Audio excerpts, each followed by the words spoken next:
Good morning, everyone. Good morning, good morning, good morning, good morning. Welcome to another fine Wednesday morning. Welcome to another coffee break chat. I'm your host, James Jackson, he, they pronouns, executive producer, Light Thief Productions.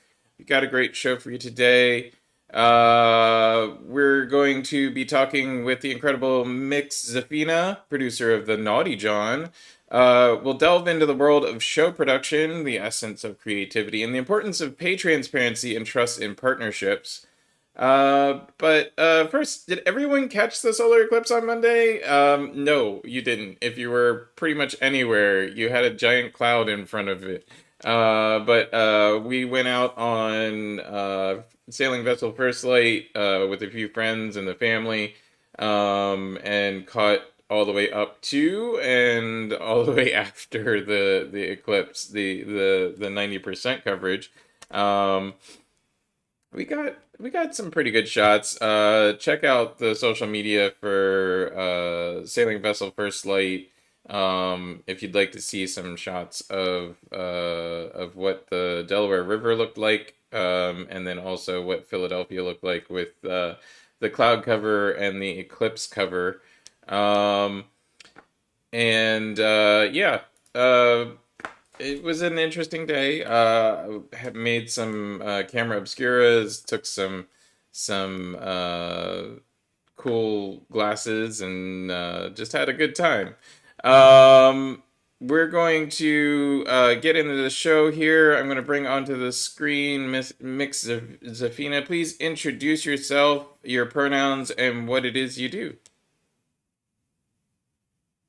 Okay, hi everyone. My name is Ziphina and I use she, they pronouns. I am a burlesque performer and a producer of the Naughty Jawn.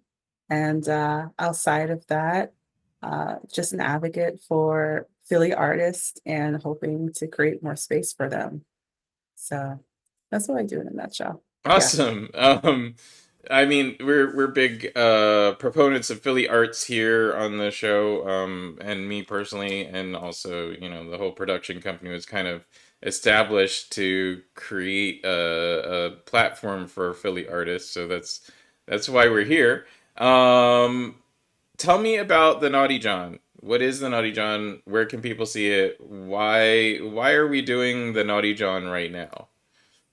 Yes. Okay.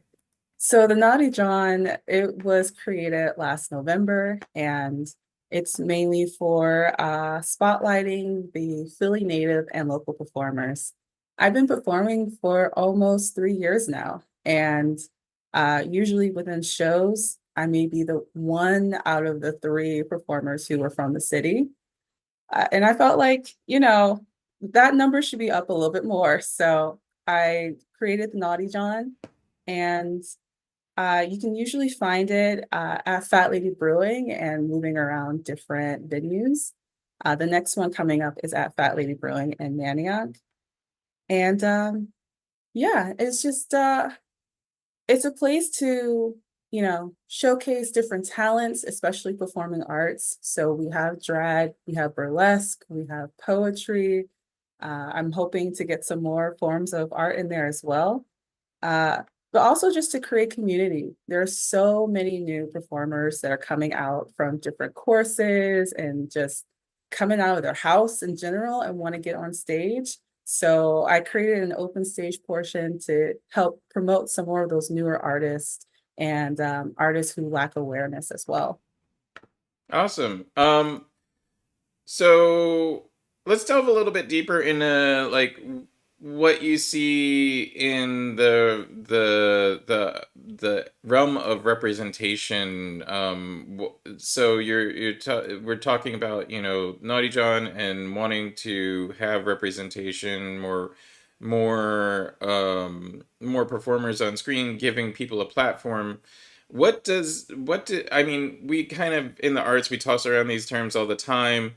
um what do you think, what does that mean to you? If you had to explain to somebody who had never really thought about these sort of things before, what does representation mean to you? What does creating a platform mean to you? Mhm. Yeah, so representation is big. I I feel like I didn't start to get into the performing arts until I started to see more Black women, more queer femmes, um, more people who are plus size and fat, and you know, different bodies within different spectrums. In the beginning, you usually see one type of performer, and no shame for them at all, do your thing. But at the same time, there are so many other types of artists out there who can also have that space on the stage. So representation, what I'm hoping is to inspire and to provide more courage and confidence for those performers to get on stage as well. Because that's how it helped me get on stage. Um, what would you say is the most direct path for somebody who's never been on stage to join the Philadelphia performing arts community? Like, where would you say somebody has the easiest access to getting on stage, or to even, just experimenting with and learning how to be on stage?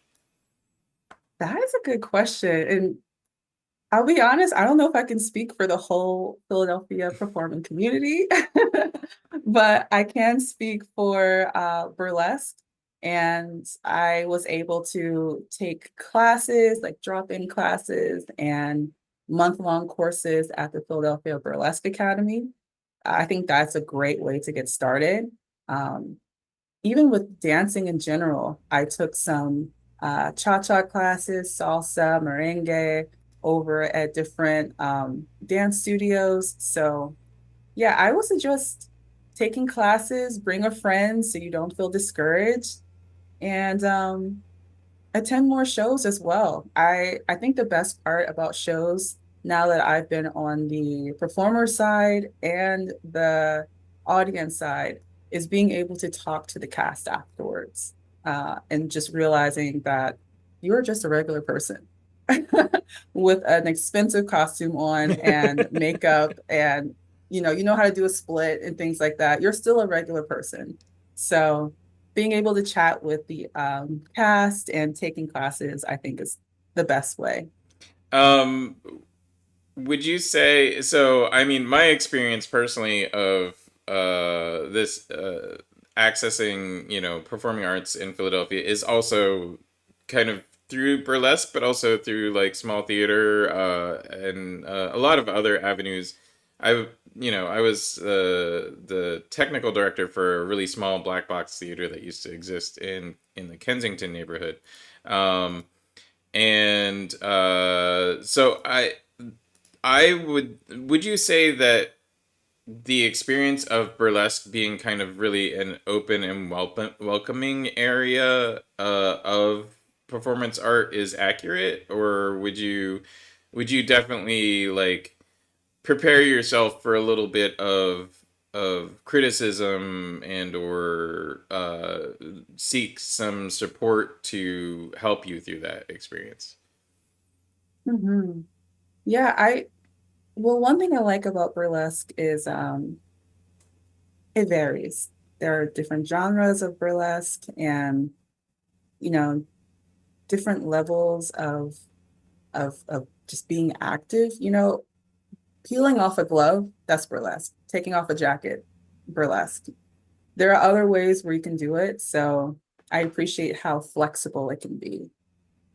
In terms of finding burlesque in different places in the community, there most of the time there could be feedback or criticism, especially for performing burlesque in places where probably shouldn't be performed at. So, you know, taking off your clothes, I don't think this is a family-friendly event.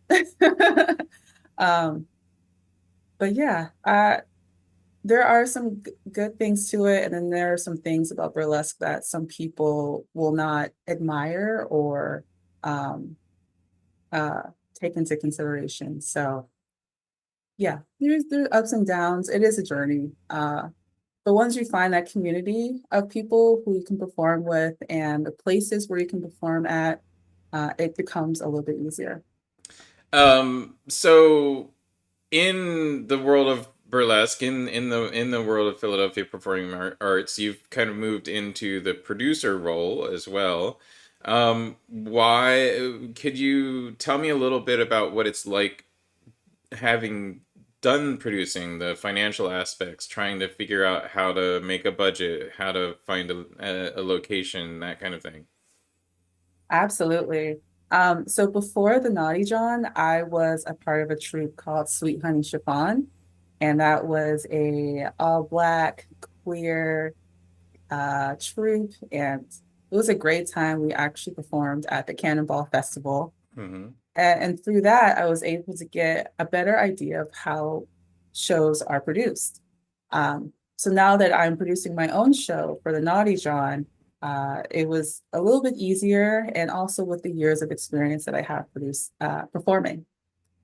So for producing, I appreciate all of my producing friends who were able to give me tips and push me through that door, because it's difficult. It is a lot to do, especially if you want to perform within your own show. That's like a whole nother layer.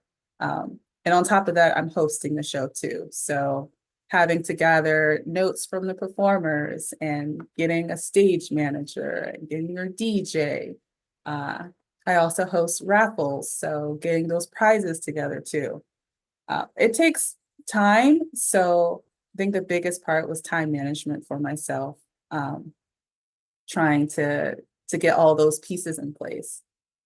In terms of venues, we have been having discussions, I know within the burlesque and drag community, of venues that are very accommodating and great for the performers. And then there are some who have clearly discriminated against certain types of performers. So being able to chat with other producers and, getting the tea on what's happening for this space, so to either support it or to maybe take a step away from it. Um, so right now at Fat Lady Brewing, I enjoy working with them, and I've seen the variety of shows that they have at their venue, uh, and the fact that it's in Manioc and it attracts a lot of different people. Um, I felt like that would be a good space for the Naughty John. Awesome. Mhm. Um, let's see. Let's talk a little bit also about like performing and access to performing. A lot of people, early in their performance journey, they kind of volunteer their time. They go and do things at their own expense. They have to pay for, like people who have children have to pay for childcare. People who have to travel, have to pay for their travel, etc. Um, let's talk a little bit about pay transparency. Like, how is pay transparency important to burlesque, to performers, etc.? Yes, oh my God. So, so important. Knowing your worth and knowing what to bring to a show based off of what you're being paid is very important. Um, I know in the beginning of my career, when I was just a little burlesque baby, I was buying things off of Amazon and rhinestoning it, adding things to it to make it look more appealing. Um, and luckily today, I mean, I'm still doing that, but able to, invest in other types of projects. But for people who have children or don't have a car and they're taking the bus, and all those expenses add up. So being able to know how much you're getting paid is quite important. I know for burlesque, um, most of the time you're getting a $75 pay for a number. That could be 3, 4 minutes. Um, if you have more experience, it could be 100, it could be 125.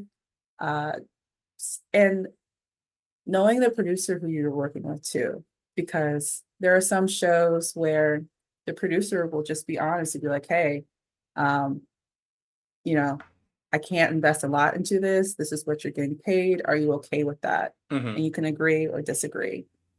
So that transparency is important. Also, transparency with where the shows are being produced. Some shows are sponsored, which is amazing. And that means that there could be more money in the budget to pay performers more, but sometimes they're not sponsored. So you just really have to know what show you're applying for and know the producer and get the ins and outs before you agree or disagree. Right, right. And obviously, agreeing or disagreeing to a show isn't has nothing to do with necessarily it's not a commentary on the producer, I would say. So I've produced shows on literally no budget sometimes, and I've produced shows where I made sure everybody got paid regardless of what we brought in. And I've produced shows where I lost my shirt. So, it all depends on, like what the show is set out to do, and what the company is set out to do as well.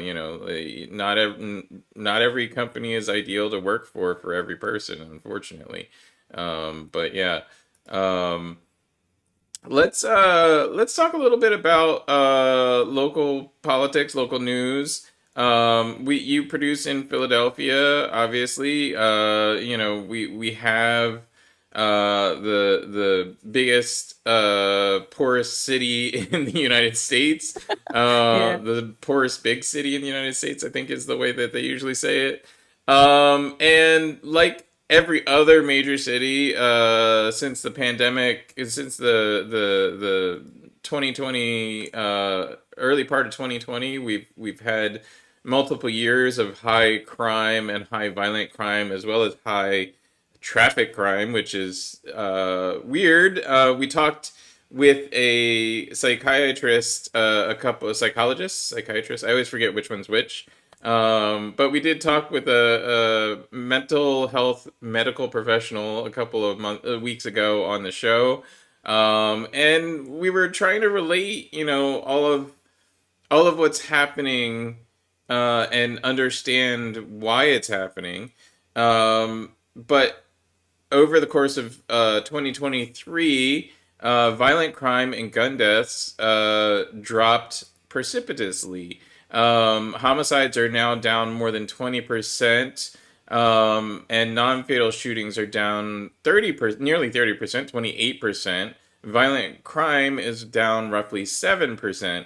And this is a rolling average, so it's not like like day to day that or year over year that this is down. This is a rolling average of down through December 28th, 23.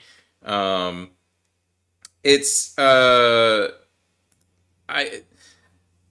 a lot was said in the lead up to the mayoral election about our progressive DA, our policies around ethical policing, around trying to rehabilitate the relationship between the city and the police. Defunding the police became, both a boogeyman and a catchphrase. Um,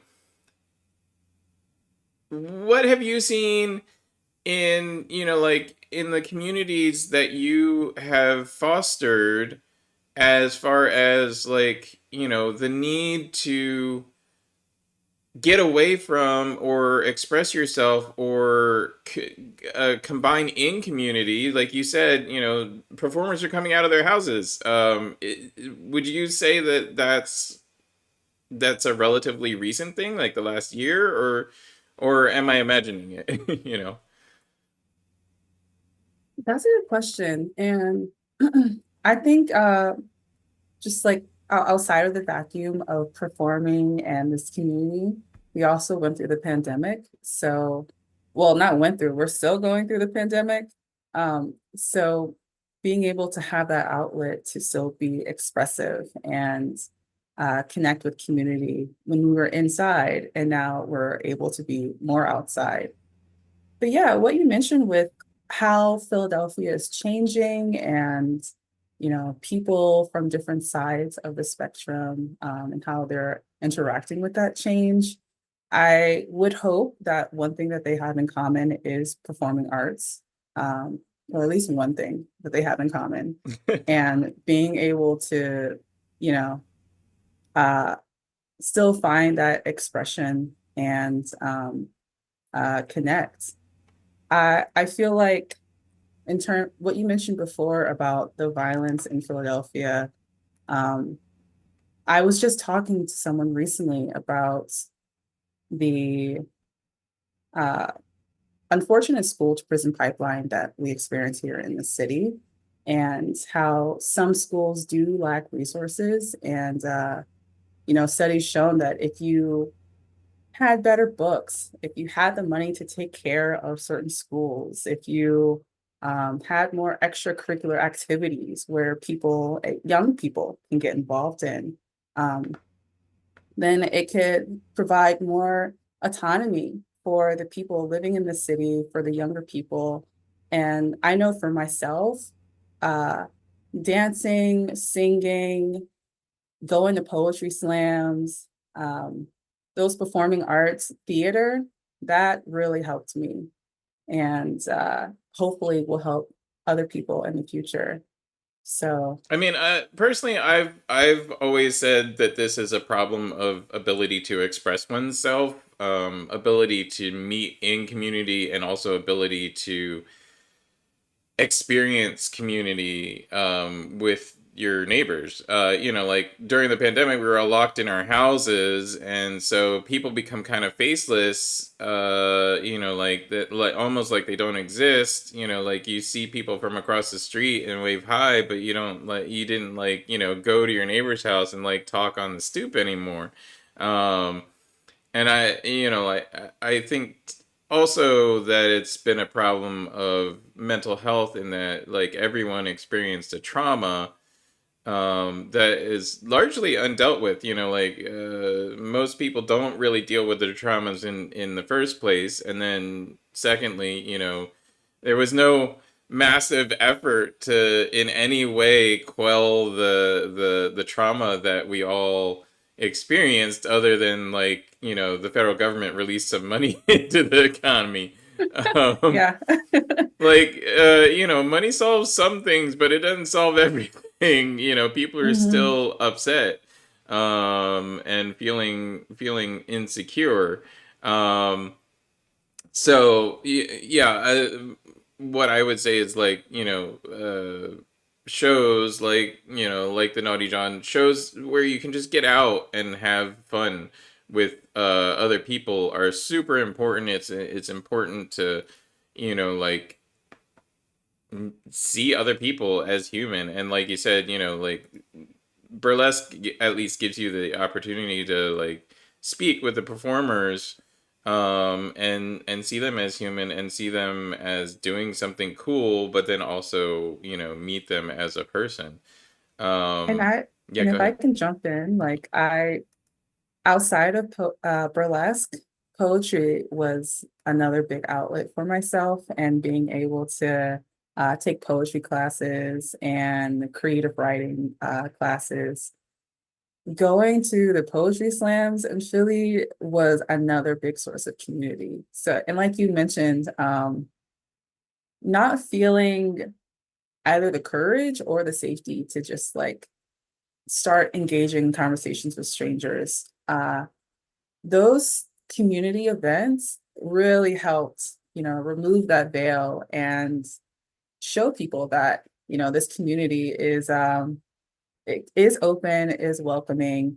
I remember going to PYPM down at the Rotunda and seeing other students who went to school right down the street from my school. So anytime we will go to, different sports events, I'll be like, oh yeah, I remember you from, such and such. So yeah, outside of the Naughty John, there are other really great established shows in this community from produced by people who are known by so many other people because they create that that welcoming aura for their shows, and it just attracts more people in. Yeah, and yeah. In addition, it attracts people from all walks of life, which is, I think, super important. There's kind of something for everyone in the Philly arts community, and we have such a vibrant arts community. Um, One of my big concerns right now is that there doesn't seem to be as much of a focus from City Hall on the arts community as there was during the last mayoral administration, which I think is to our detriment. I think that as we recover from the pandemic, as like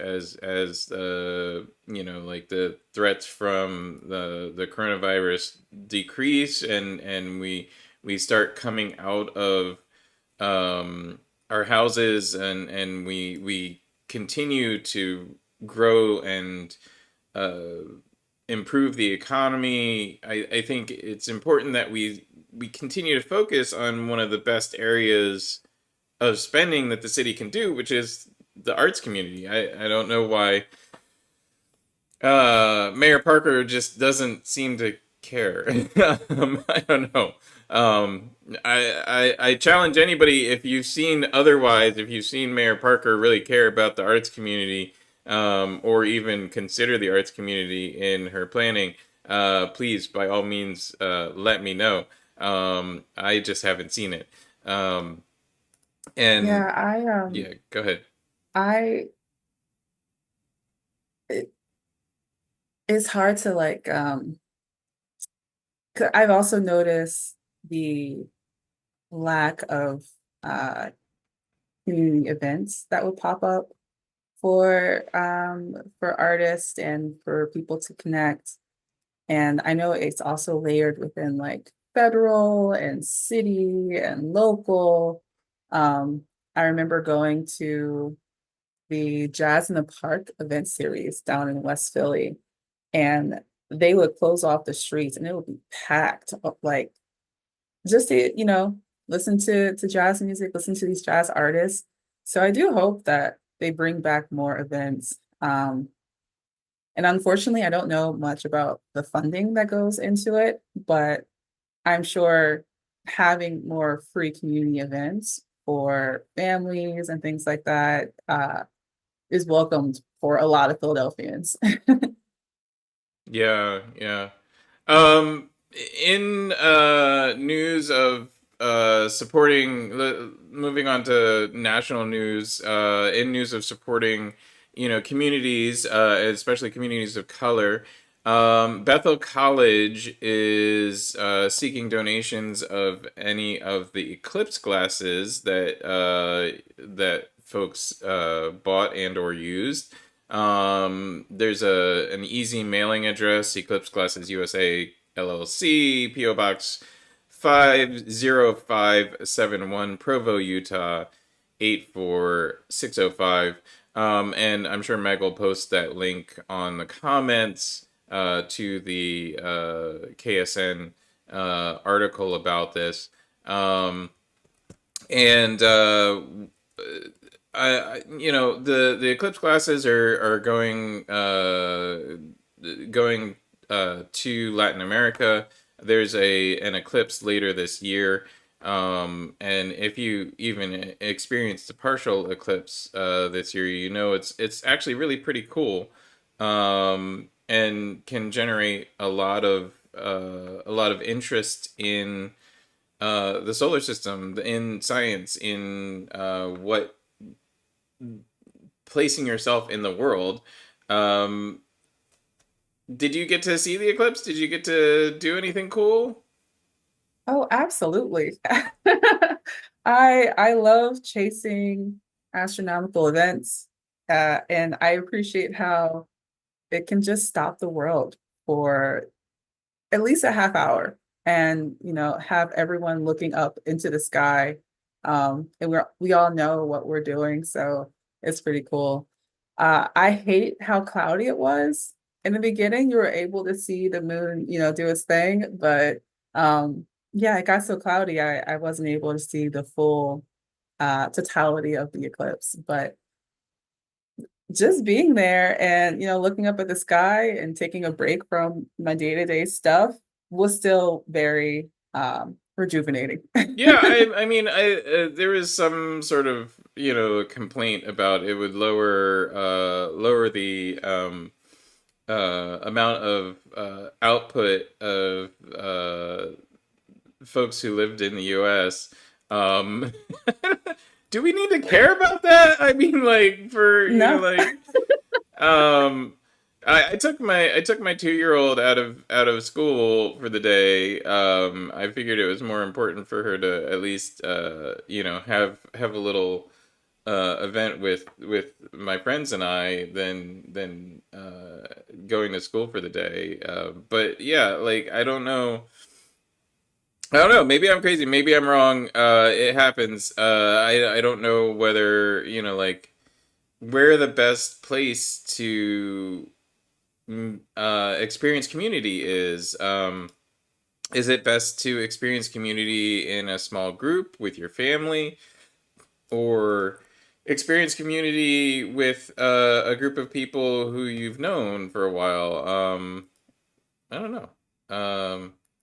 I always have these questions, but yeah. Yeah, I mean, I would prefer both. I don't mind experiencing things with strangers or with friends and family. I remember when the eclipse happened, I want to say 2 years ago. It was like 4 in the morning. It was a sunrise eclipse. And I was standing outside of Penn's Landing with a bunch of other people who had their glasses on, and we were all ready to see the sun pop up. Um, and even before that, I was looking for the comet that was around the planet. What was Neo? I think it was Neowise. And I was just in the car with my parents, and we're just driving around looking for it. So, yeah, I hope people can figure out what kind of comfortability that they have in order to enjoy these really cool events because they only happen once every 30, 40 years. So, yeah. Yeah, well, I mean, it only happens here once every 34 years. The important part about the glasses donation, this Eclipse glasses donation, is that it's happening in South America in a couple months. So we need to get those down there. So folks in sorry, I'm trying to remember where it is in Latin America, but it's probably Mhm. across a lot of Latin America, much like this was across a lot of North America. It included Mexico um, and Canada. It wasn't just a United States event, but yeah, it happens everywhere. It happens something like, I forget the exact number. It happens something like 40 or 50 times a year somewhere on the Earth. Um, uh, That's dope. yeah. So Wherever that's at, I need to go. yeah. So you can, but a lot of the Earth is 70% water. The coverage of the Earth is 70% water. So often it happens over the ocean or something like that. So. Interesting. Okay. The I believe the next nearby one is in a couple of years in Canada, if I remember correctly. But anyway, good way to support a community and support the community of people meeting in community and learning about each other is to do something like that. Um, Also in national news, in case anybody missed it, I'm sure you didn't.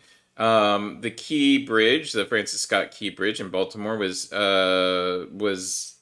taken out by I can't think of a better phraseology. Taken out by a super large tanker, a uh, cargo carrying vessel, crashing into the one of the support pylons for the bridge. That support pylon, that bridge was a self supported trestle bridge. It's a type of construction that we've moved away from since the 70s because much of engineering and civil engineering has moved away from things that have key elements that if you destroy that key element, it would take out the piece of infrastructure. So many of the bridges and constructions that we have in since the 90s, you can't really destroy them by taking out any one element. It would take two or three different things being destroyed or damaged in order to result in a collapse like this. The Key Bridge was built in 1977 and came. Well, it was built over the course of several years, but was opened in 1977. Um, and yeah, it's been an important part of the Baltimore community, kind of a symbol of the Baltimore community. Ever since then, it was opened a couple of months before I was born.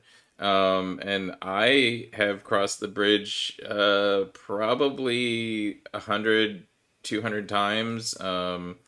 Yeah, it's an easy way from the north side of Baltimore to the south side of of Baltimore in the suburbs of Baltimore, not in Baltimore City proper. It's an important part of the Beltway around Baltimore, and it's an important part of infrastructure as far as getting explosive and or dangerous materials from the north side to the south side. Um, when something like this happens to a community, um, it's very similar to what happens in in a pandemic. In the pandemic, we lost the ability to easily connect with other people. In Baltimore, a trip of excuse me 20 minutes across the bridge that used to get you from one river to another, one side of a river to another, now takes an hour and a half. Um, I don't know exactly how we can support Baltimore and or help Baltimore, but I would expect that this would lead to um, more things being difficult, uh, akin to what happened as a result of the pandemic, and we can already start to see that with several both big and small commentators um, commenting about DEI and the role that diversity, equity, and inclusion played in the bridge collapse, which, let's be clear, it played no role in the bridge collapse. The diversity, equity, and inclusion didn't crash a foreign vessel into a bridge over the Patapsco River that was constructed in the 1970s, before diversity, equity, and inclusion was even a thought. But yeah. um, so to put our own twist on that, I would want to see what you think diversity, equity, and inclusion has done for communities like Baltimore, like Philadelphia. We're working class cities. We're blue collar workers, and we tend to we're more union members than non-union members. We're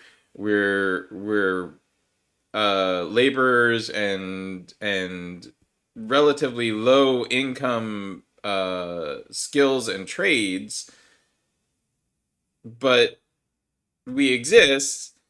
What? How do you think diversity, equity, and inclusion has played in these communities, helped and or changed these communities? Mhm. I think involving more diversity, equity, and inclusion, and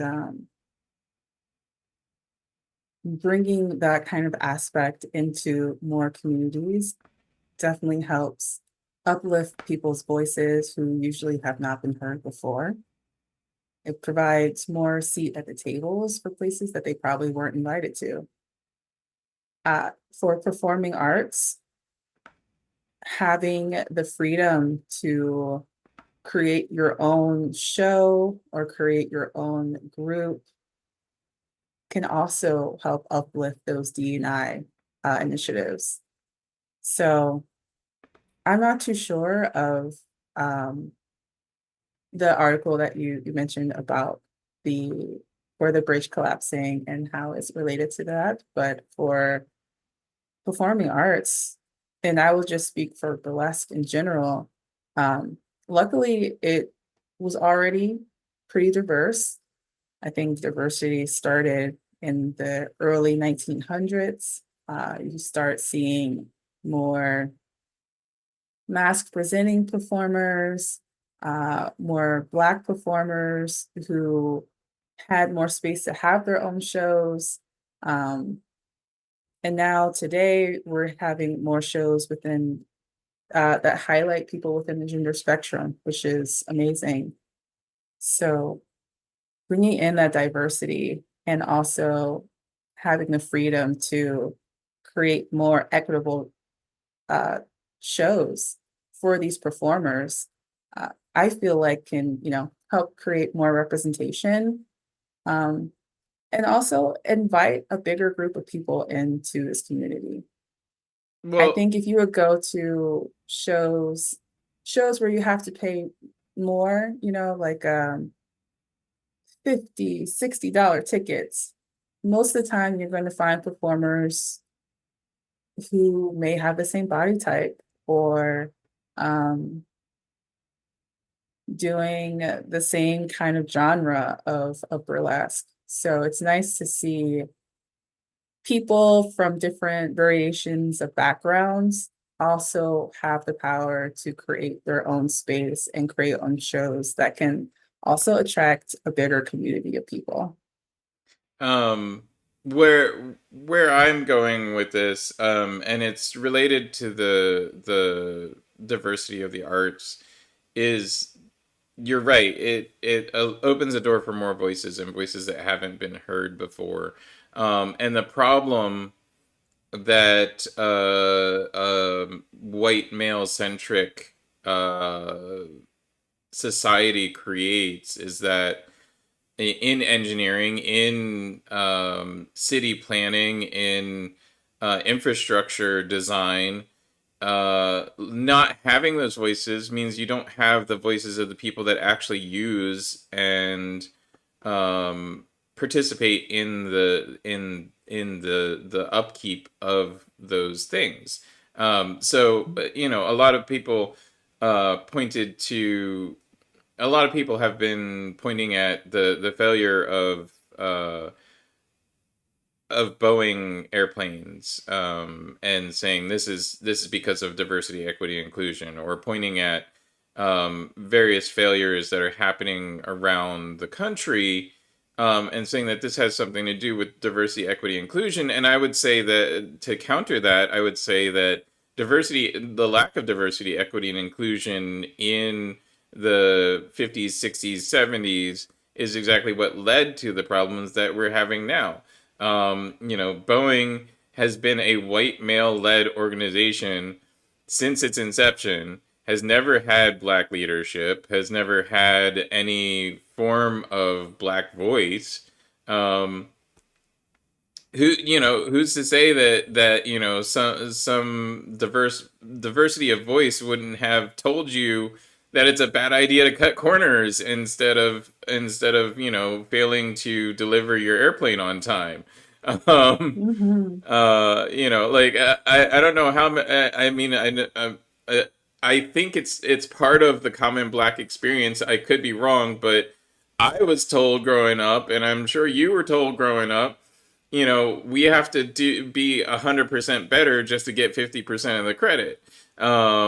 And like black voices in a room, in a boardroom, are going to tell you, yeah, you can't cut corners, my friend. It will end up with bad things. And because we grew up with the need to overperform for our deliverables at the same price point that white corporations get away with not doing.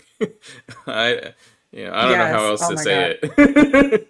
And there are some companies out there who clearly created their product just for themselves, Right. just for their own community. And it's unfortunate how it is sold within different communities. And, you know, with the lack of resources that those communities already have, we'll have to lean into this and to participate, even though this thing wasn't really made for them. Um, I know in Philadelphia, we have pretty extensive history of redlining and how our neighborhoods, you can see the difference when you're driving through different neighborhoods, and And you'll this is see the lack of black voice or minority voice in infrastructure planning. So absolutely. one of the articles that I think we posted during the past couple of weeks was about the lack of street trees in certain neighborhoods, and somebody in on a Facebook post about it said, "What does this have to do with racism?" And I mean, come on now. Come but on. to honestly answer the question, what it has to do with racism is that the city planners who decided to cut down the trees that already were there, because there were street trees all over Philadelphia in the 1900s, and this whole entire area that we now call Philadelphia was forest. And Mhm. older methods of construction didn't involve taking down everything. They involved taking down what you needed to.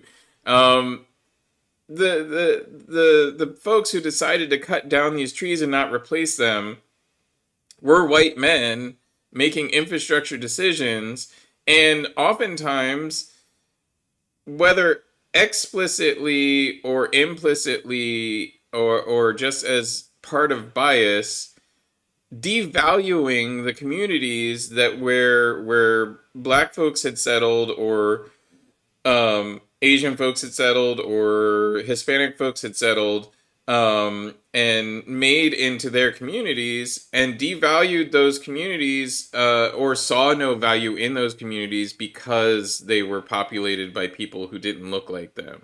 If we Mhm. look at West Philadelphia, the whole area that is now uh, just west of Penn's campus and Drexel's campus used to be a huge, vibrant black community.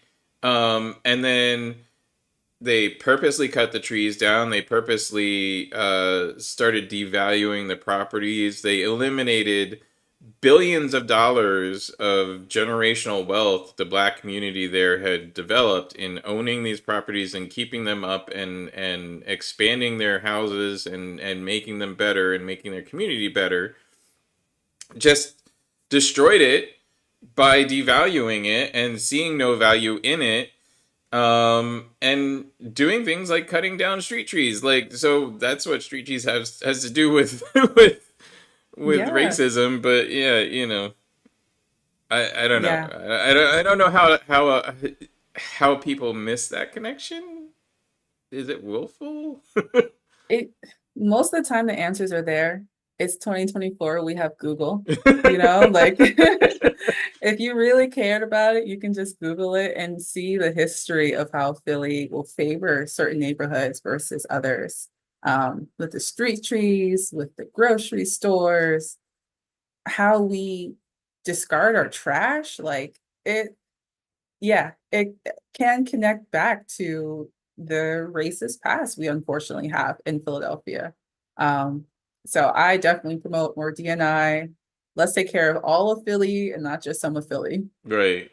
Um, Speaking of promoting diversity, there's a global push for engineering diversity because folks are starting to realize that over the last 40 years or so, black and brown people worldwide have kind of been excluded from the halls of education and participating in key ways in engineering and science, and math and artistic fields.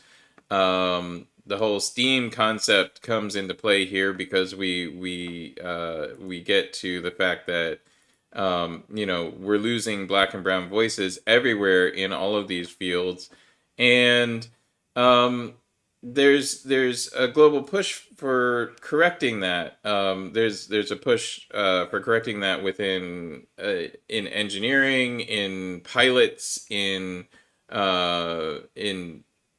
seamanship, in all kinds of different fields that over the course of the last 30, 40 years have become rather exclusively white and male. Um, and there's a young man in sorry, let me open this link.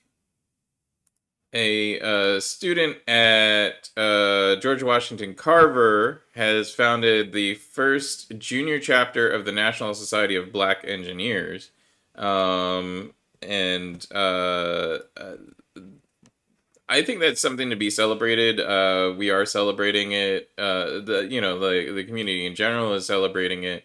Um, you know, Finding these communities, or making them more accessible to people and young people especially, I think is super important. Hmm. Yeah, I absolutely agree. And I'm happy you mentioned STEAM because art is a big thing. And in terms of like uh including more people of color, including their voices in there, ironically, in my opinion, I feel like uh some of the bigger brands that we partake in are usually influenced by Black and brown people, Black and brown artists. But when the disconnect happens, because they're not being represented in these brands, like on the more administrative side. So seeing more Black and brown artists or Black and brown scientists, tech, tech, engineering, seeing them on the other side versus the consuming side, I don't know, warms my heart because we have so many brilliant people of color who are talented in the things that they do. Um, but sometimes they will be extracted from, and other times they'll literally be copied. Platforms like TikTok and other kind of platforms where you'll see the talent there and they will literally be copied by the next person. So yeah, I would love to see more involved and represented in the correct way. Yeah, absolutely. And it's super important that our community is represented in these things. A lot of inventions around the turn of the century, around the Industrial Revolution, were actually black inventions. And it's disappointing to lose that history, but hopefully with more diversity, equity, and inclusion, we'll see that history corrected, and we'll see people realizing the contributions that the black community has made to society in general. Um, I'm gonna wrap up the show. We've covered all our topics. I appreciate Mick Zafina, and I really appreciate the conversation. Do you have any last thoughts? You want to tell people where to see the Naughty John, and how much it is, and when they can go see it? Yes, absolutely. First of all, thank you for having me on the show and reaching out. I hope, your audience would want to come out and check out the show. It is April 12th. It's at Fat Lady Brewing in Manayunk, and it's $15 online and $20 at the door. You will expect burlesque, drag, poetry, an open stage. We got raffle prizes, and the majority of the cast are people who were born and raised in Philadelphia. And the rest are also local performers who um, are coming from neighboring counties or coming from New Jersey, who really spend their time here in Philly. So, uplifting these performers, come out, have a great time, buy a drink. I love the drinks that they have at Fat Lady Brewing. And yeah, you can follow us online on Instagram is at the Naughty Jawn. And yeah, I hope to see you there. Awesome. Thank you so much. I'm going to go one up of me, outro the show. Feel free to stick around in the chat, and if you'd like to talk for a couple more minutes, and I hope to have you on the show again. Thank you. And thank you to the audience for joining me here as you do every week. We'll be back next week, the 17th. We hope to have Rick Lewis on. We had hoped to have a member of City Council on, but we're having trouble getting those schedules aligned, especially as they debate the budgetary concerns that we talk about every once in a while on this show. We try to do a deep dive into stories that touch every corner of our lives, from local achievement and national challenges to inspiring international initiatives. The Naughty John not only entertains but ignites discussions on the critical aspects of production and partnership. Thank you to Mix Ziphina for sharing your journey and insights, and thank you to you guys for joining us as you do every week. If you don't get to catch the show live, please watch it in replay. Hit like, hit subscribe, whatever place that you watch us. Subscribe to us on YouTube. Subscribe to us on Facebook, Twitch, Twitter, Live Push itself, which is where we distribute the content from. And I hope to see you next week, and every week that we do a show, so that we can keep you informed and entertained and in the know about what's going on locally, nationally, internationally, and especially in the arts. Keep engaging, keep questioning. Let's support the narratives that drive change. See you next week for another episode of Coffee Break Chat, and enjoy the rest of your week, everybody.